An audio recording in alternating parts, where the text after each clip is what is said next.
Thomas Isaac ഡോക്ടറാ. പറഞ്ഞെന്താ, ആ കലാകാരന്മാരുടെ കോമാളി എന്ന് വിളിച്ചു.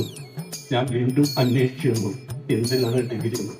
അപ്പോഴാണ് കയറഗിരിയിലെ തരികിടകൾ എന്നാണ് അദ്ദേഹത്തിന്റെ ഡിഗ്രി. പിന്നെ അതൊന്ന് പറയാതെ എന്താ ചെയ്യാ. ഞാൻ ഒരു 5-6 മാസം മുമ്പ് ഒരു മുഖ്യമന്ത്രിയുടെ വാർത്താ സമ്മേളനം കണ്ടു. അപ്പൊ അതിൽ പറയുന്നത് അദ്ദേഹത്തിന്റെ ബന്ധുവാണോ സുഹൃത്താണോ ഞാൻ മറന്നുപോയി. സുഹൃത്തിന്റെ മകൻ അമേരിക്കയിൽ നിന്ന് വന്നു. നമ്മളെയാണല്ലോ മച്ചമ്പി. അമേരിക്കയിൽ നിന്ന് വന്നിട്ട് പറഞ്ഞു, കേരളം കണ്ടപ്പോ ആ പയ്യൻ പറഞ്ഞു, കേരളം ഇത് എന്തൊരു മാറ്റമാണ്. തുമ്മല് ചീറ്റി പോയതാന്ന്. അമേരിക്ക പോലും തോറ്റുപോകുമെന്ന് പറഞ്ഞു. എനിക്ക് സംശയം, ആൾക്ക് തീരെ വിദ്യാഭ്യാസം വിവരമൊന്നും ഇല്ലേ, വിഡ്ഢിത്തിരെ പറയുള്ളൂ തെണ്ടി. ഈ പയ്യൻ ആരായിരിക്കും, എവിടെ ഉണ്ടാവും പയ്യൻ?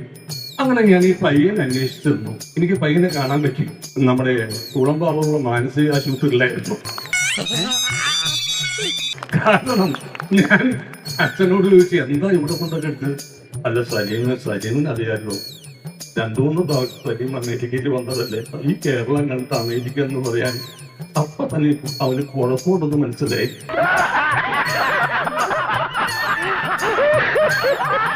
പിന്നെ അതൊരു 2 ആഴ്ചയായിട്ടുള്ളൂ, 1 മാസമായിട്ടുള്ളൂ.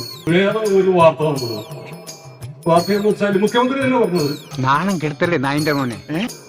അപ്പോ പി രാജീവ് അദ്ദേഹത്തോട് എന്ന് പറഞ്ഞു, ഒരു വ്യവസായി വരുന്നുണ്ട് കേരളത്തിൽ പണം മുടക്കാൻ വേണ്ടിയിട്ട്. അപ്പൊ മുഖ്യമന്ത്രി നിസ്സാരമല്ല പൈസ മുടക്കാൻ വേണ്ടി വന്നേന്ന് ചോദിച്ചു. അങ്ങനെ ഈ വ്യവസായി വന്നു. ഈ വ്യവസായിക്ക് പേരില്ലട്ടോ, പേര് പറയില്ല പുള്ളി. പയ്യനും പേരും അഡ്രസ് ഒന്നുമില്ല, വ്യവസായിക്കും പേരും അഡ്രസ് ഒന്നുമില്ല. ആ വ്യവസായി വന്നു. അപ്പൊ എത്ര രൂപയാണ് മുടക്കാൻ ഉദ്ദേശിക്കുന്നത്? 3 ലക്ഷം കോടിയാണെന്ന് പറഞ്ഞു.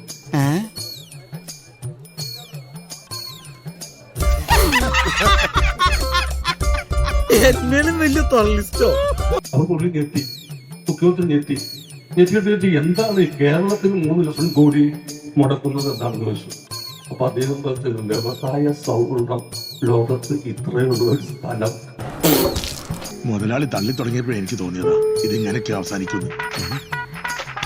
അപ്പോ ഇത് കേട്ടപ്പോൾ ഞാൻ വീണ്ടും ഇയാളെ അന്വേഷിച്ചു വന്നു.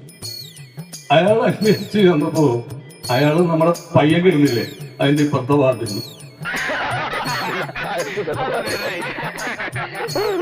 അങ്ങനെ ഇല്ലാത്ത കഥകള്. അപ്പൊ ഡോക്ടർ പറയണം, മൂലമറ്റത്തിലുള്ള പവർ വിട്ട് ഷോക്ക് കൊടുത്തിട്ട് തീർന്നില്ല, ഇനി കടുകൻ കൊടുത്തുനിന്ന് മറ്റേ താപനിലയിൽ നിന്ന് വൈദ്യുതി ഒന്നല്ല, ഇയാളുടെ ഇത് ഭ്രാന്തി മാറണമെന്ന് പറയും. അങ്ങനെ ഓരോ ദിവസം തോറും ഓരോ തള്ളു. കായിക മന്ത്രിയുടെ പേരിൽ വേറൊരു തള്ളു. നിങ്ങളൊക്കെ കേട്ടാണ് മെസ്സി വരും കേട്ടോ. ഈ മൊയ്തീനിക്കാന്റെ ഓരോ തമാശകള്. ഇങ്ങനെ പോലെ കെട്ടുകൾ ഉണ്ടാക്കാൻ ഇത്ര വിദഗ്ധം മലപ്പുറം ജില്ലയിൽ വേറെ ഇല്ല. മെസ്സിയുടെ വരും, കലൂർ സ്റ്റേഡിയത്തിൽ വരും. കലൂർ സ്റ്റേഡിയത്തിൽ വന്നിട്ട് കൈരളി TV-യിൽ കോമന്റ് ഷോ അവതരിപ്പിക്കും. അങ്ങനെ പല ഇതുണ്ടായിരുന്നു. അവിടെ പണിയുന്നു, ഇവിടെ പണിയുന്നു. അപ്പോ മെസ്സി ഇവിടെ വരും, ഇന്ത്യയിൽ വരികയും ചെയ്തു. ആന്ധ്രാപ്രദേശിലൊന്ന്, ബോംബെയിൽ വന്ന് ഡൽഹി. അപ്പൊ ഞാൻ മെസ്സിനോട് ചോദിച്ചു, മെസ്സി എന്താണ് ഞങ്ങളുടെ കേരളത്തിൽ വരാൻ എന്താണ്?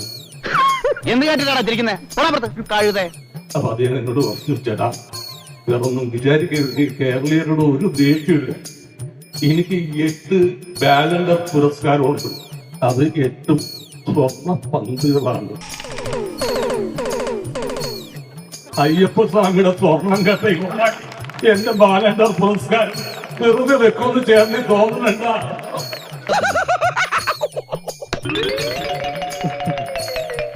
അങ്ങനെയൊക്കെ ചെയ്യാൻ ചേട്ടാ മറ്റാരും ഡൽഹിയപ്പല്ലാതെ.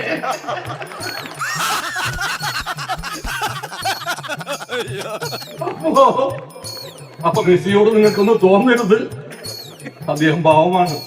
ചേട്ടാ അപമാനിച്ചേ ഞാൻ പോയിക്കോട്ടെ. പിന്നെ എന്റെ ഒരു ശിഷ്യനായ രമേശ് പിഷാരടി പാലക്കാട് നിൽപ്പുണ്ട്.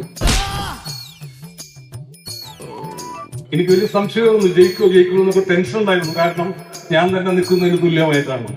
ഇപ്പൊ എനിക്ക് ഉറപ്പായി അവൻ വമ്പിച്ച ഒരു സ്നേഹിക്കുന്നുണ്ട്.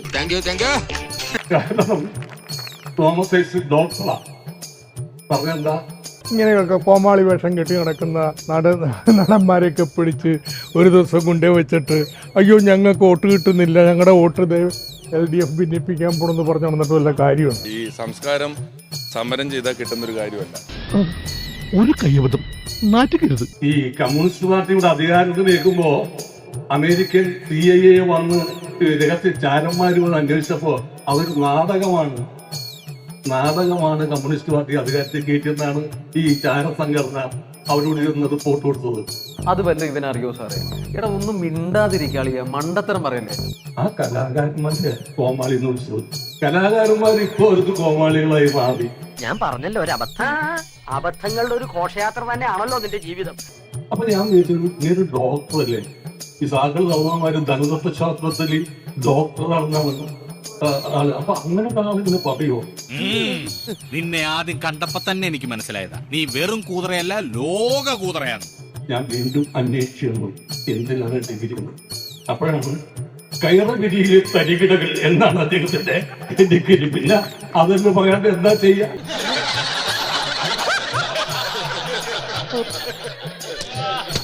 അതെന്താ അത്രക്ക് പൊട്ടനാള്? ഇയാള് പഠിച്ചെന്ന ഡോക്ടർ അതല്ല, ഇയാള് സ്ക്രാച്ച് ആവാൻ വഴിയായതാ.